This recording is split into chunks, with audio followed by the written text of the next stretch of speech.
ചിങ്ങപ്പുലരിയിൽ പൂക്കളുമായി വർണ്ണച്ചിറകുള്ള തുമ്പി പോലെ ഓർമ്മയിലോണം വിരുന്നു വന്നു.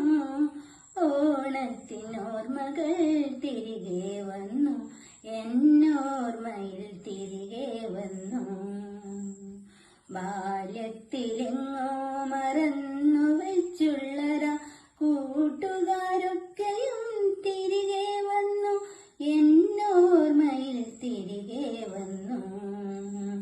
അത്തമിങ്ങെത്തിയാലുത്സവമായി പൂക്കളം തീർക്കാൻ മത്സരമായി വീട്ടിലെ തൊടിയിലും കാക്കാപ്പൂപ്പാടത്തും കുഞ്ഞിക്കിളികൾ തൻ കളകളമായി കുഞ്ഞു കൂട്ടുകാർ തൻ കളി മത്സരമായി കുഞ്ഞു കൂട്ടുകാർ തൻ കളി മത്സരമായി തുമ്പപ്പൂനുള്ളിയും ഊഞ്ഞാലിട്ടും തുമ്പി കളിച്ചും തേനുകർന്നും ഒന്നിച്ചിരുന്നൊന്നായി ഓണമുണ്ടും അന്ന് നമ്മളൊന്നിച്ചിരുന്ന